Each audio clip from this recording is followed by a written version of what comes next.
Assignment का first question है, उत्कृष्ट गैसों के परमाणु आकार तुलनात्मक रूप से बड़े होते हैं क्यों?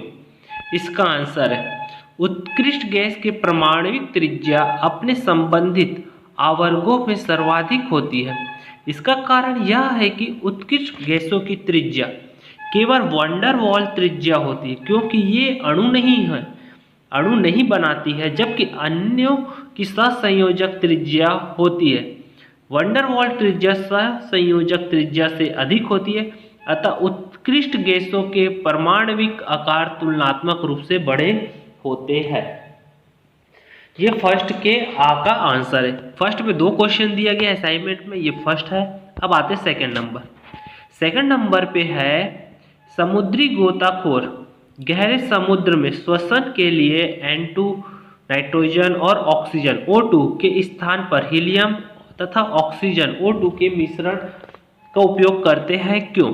ये O2 पूरा बराबर लिखा हुआ है, ये नहीं है, O2 नीचे में है, इसे आप लोग ठीक कर लेंगे, ठीक है, क्योंकि प्रिंटिंग टाइपिंग में इसी प्रकार का आ रहा था। तो इसका आंसर, समुद्र की गहराई में वायु दाब अधिक होने के कारण उच्च दाब पर नाइट्रोजन गैस गोताखोरों के रक्त में अधिक विलय होती है।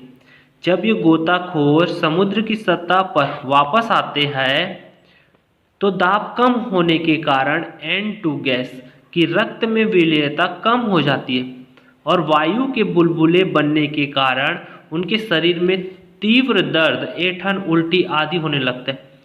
H2 रक्त में कम विलय तथा हल्की गैस है, अतः श्वसन के लिए O2 के साथ मिश्रण का उपयोग करते हैं। ये पहले के दूसरे का आंसर है। अब हम आते हैं क्वेश्चन नंबर सेकंड पे। सेकंड नंबर का क्वेश्चन क्या है, आप लोगों को स्क्रीन पे दिख रहा है, पढ़ते हैं। क्लोरीन के प्रमुख ऑक्सी अम्लों के नाम, संरचना, सूत्र, ऑक्सीकरण अवस्था तथा उनकी अम्लीयता का क्रम लिखना है। तो चलिए आते हैं आंसर पे। उत्तर सेकंड नंबर का, इसमें 3 कॉलम बना दिया गया है। पहले नाम, सूत्र और क्लोरीन के ऑक्सीकरण अवस्था। पहला है हाइपोक्लोरस अम्ल HClO, इसका +1 ऑक्सीकरण। सेकेंड है क्लोरस अम्ल HClO2 +3 ऑक्सीकरण। तीसरा क्लोरिक अम्ल HClO3 +5 पर क्लोरिक अम्ल HClO4 +7। अब इसकी संरचना में आते हैं।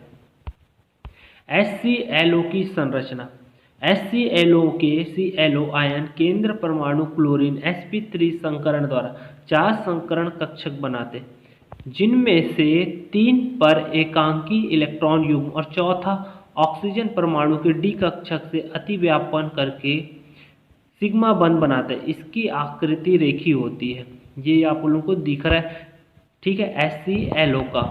HClO की संरचना है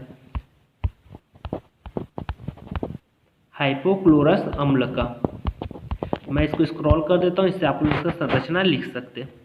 नेक्स्ट है सेकेंड HClO3 की संरचना। ये sp3 संकरण पिरामिडीय आकृति, इसका संरचना आप देखते हैं। HClO3 का संकरण की संरचना ये है, H+ आयन और इसमें क्लोरीन के साथ 3 ऑक्सीजन बॉन्ड जुड़े हुए हैं, इसमें Bp3 Lp1। इसके बाद HClO4 की संरचना, जिसका केंद्रीय परमाणु Cl sp3 संकरण होता है। इस प्रकार ClO4 आयन की संरचना चतुष्फल की होती है। ऑक्सीजन के 4 परमाणु क्लोरीन से जुड़े होते हैं, Bp4 और Lp0 फ्लोरिक अम्ल की संरचना है, ठीक है। इसका क्रम देखते हैं, इसके अम्लीयता का क्रम। फ्लोरिक अम्ल की संरचना ये हो गई और इसकी अम्लीयता क्रम है HClO, फिर HClO2, HClO3, फिर HClO4। ये प्रश्न क्रमांक 2 का आंसर हो गया। अब हम आते हैं प्रश्न क्रमांक 3 पर। प्रश्न क्रमांक 3 क्या बोल रहे हैं, HNO3 के निर्माण में ओस्टवाल्ड विधि का वर्णन निम्न बिंदुओं के आधार पर कीजिए। पहला सिद्धांत एवं रासायनिक समीकरण, दूसरा नामांकित रेखाचित्र। तो चलिए आते हैं आंसर पे। उत्तर, ओस्टवाल्ड की विधि, सिद्धांत व समीकरण। पहला, एक आयतन अमोनिया और 8 आयतन वायु का मिश्रण प्लेटिनियम की जाली के ऊपर 800 डिग्री तक 800 डिग्री सेल्सियस ताप पर प्रवाहित किए जाता है और 90% अमोनिया का नाइट्रिक ऑक्साइड का ऑक्सीकरण हो जाता है, जिसका इक्वेशन ये है 4NH3 + 5O2 is dashed 4NO + 6H2। बनी हुई नाइट्रिक ऑक्साइड से बची हुई ऑक्सीजन कक्ष में भेजा जाता है, जिससे वह नाइट्रोजन और परऑक्साइड में बदल जाती है। 2NO + O2 + 2NO2 NO2 शोषक कक्ष में भेजा जाता है, जहाँ पर धीरे धीरे जल पे गिरता है। जल और NO2 के संयोग से तनु नाइट्रिक अम्ल बन जाता है, जिसका समीकरण आप लोगों को दिख रहा है। अब हम आते हैं इसके नामांकित चित्र पर।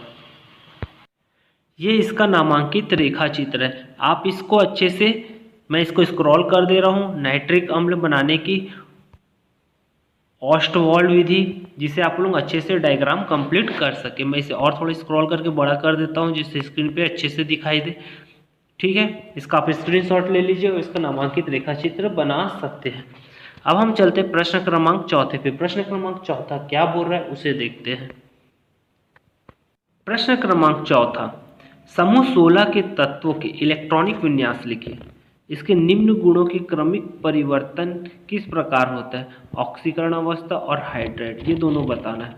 ठीक है, इलेक्ट्रॉनिक विन्यास लिख के चलिए इसके आंसर पे चौथे का आंसर आप लोगों को स्क्रीन में दिख रहा है। समूह 16 के तत्वों का इलेक्ट्रॉनिक विन्यास, ये बी लिखा गया है, ये फर्स्ट है ना, फर्स्ट यानी बी। पहले ऑक्सीकरण है, तो चलिए अपन आते हैं ऑक्सीकरण। ए ऑक्सीकरण अवस्था, ये सभी तत्व 2 से +2 +4 +6 तक ऑक्सीकरण अवस्था प्रदर्शित करता है। 2 ऑक्सीकरण अवस्था O से TE तक घटता है। ऑक्सीजन -2 से +2 तक प्रदर्शित करता है। रिक्त D कक्षक ना होने के कारण +4 से +6 ऑक्सीकरण अवस्था प्रदर्शित नहीं करता, जबकि इस समूह के अन्य तत्व अयुग्मित इलेक्ट्रॉन की संख्या के आधार पर उत्तेजित अवस्था में व्यवस्थित होकर +2 +4 और +6 ऑक्सीकरण अवस्था प्रदर्शित करते हैं। ये ऑक्सीकरण अवस्था का है। सेकेंड है हाइड्राइड। हाइड्राइड पे आते हैं। हाइड्राइड, ये सभी तत्व वाष्पशील हाइड्राइड बनाते हैं। सामान्य सूत्र H2X होता है। हाइड्राइड के प्रमुख भौतिक गुण निम्नानुसार है। ये आप लोगों को स्क्रीन पे दिख रहा है। हाइड्राइड क्वथनांक, गुण, बंधक कोण, बंध की लंबाई, विघटन स्थिरांक। इससे आप लोग इतना आंसर कंप्लीट कर सकते हैं। असाइनमेंट नंबर थर्ड असाइनमेंट है और ये 4th नंबर के क्वेश्चन का आंसर है। चलिए अब हम आते हैं लास्ट क्वेश्चन पर कि लास्ट क्वेश्चन क्या बोल रहा है। प्रश्न क्रमांक 5, 2 प्रश्न दिया हुआ है। पहला क्लोरीन की अमोनिया के साथ क्रिया लिखिए। दूसरा किन्हीं 2 अंतर हाइड्रोजन यौगिक की संरचना बनाना है। ये दोनों को हम लोग को बताना है। तो पहले आते हैं क्लोरीन की अमोनिया के साथ क्रिया। उत्तर आप लोगों को स्क्रीन पे दिखाई दे रहा है। क्लोरीन की अमोनिया से क्रिया 2 प्रकार से होती है। पहला, अमोनिया से अधिक के अमोनियम क्लोराइड व नाइट्रोजन बनाती है। इसमें इक्वेशन आप लोगों को समीकरण दिख रहा है 8NH3 + 3Cl2। समीकरण सॉल्व करने के बाद N2 nitrogen + 6NH4Cl ammonia chloride बनाती है। सेकेंड है क्लोरीन के अधिकय से नाइट्रोजन ट्राइक्लोराइड विस्फोटक पदार्थ बनाता है। NH3 + 3Cl2 NCl3 + 3HCl। ये हो गया हमारा 5th का A नंबर का क्वेश्चन। क्लोरीन और अमोनिया के साथ की क्रिया को लिखिए। अब आते हैं 2nd नंबर पे। सेकंड पूछा है किन्हीं 2 अंतर हाइड्रोजन यौगिक की संरचना बताइए। तो पहला है ClF3 sp3d संकरण T आकृति बनता है। क्लोरीन है ClF, Bp है 1 और Lp है 3। इसका डायग्राम ये है Bp3 Lp2 क्लोरीन, यह डायग्राम बना हुआ है। सेकेंड है ClF5 sp3d2 संकरण वर्ग पिरामिडी आकृति। है स्क्रीन पे आप लोगों को दिख रहा है, इसका आप स्क्रीनशॉट ले सकते हो और इसके आंसर को कंप्लीट कर सकते हैं। ये फर्स्ट आकृति और ये सेकेंड आकृति, 2 अंतर यौगिक हाइड्रोजन की संरचना है ये। ठीक है, आपको आज की क्लास कैसे लगी? यदि अच्छी लगी होगी तो प्लीज़ चैनल को सब्सक्राइब कीजिएगा और ज़्यादा से ज़्यादा फ्रेंड को शेयर कीजिएगा। मैं इसी प्रकार के एजुकेशन से रिलेटेड और भी वीडियो आप लोगों के लिए लाते रहूँगा और आप लोगों को इस चैनल पे पूरे असाइनमेंट के सॉल्यूशन मिलेंगे 10th और 12th के सब्जेक्ट के। आप लोग केमिस्ट्री, फिजिक्स, बायो, मैथ सभी के सॉल्यूशन देख सकते हैं, प्लेलिस्ट में डला हुआ है, वीडियो लाइन बार से स्क्रॉल करके आप लोग देख सकते हैं। तो मिलते हैं नेक्स्ट क्लास में और भी वीडियो के साथ। Okay, thank you, bye.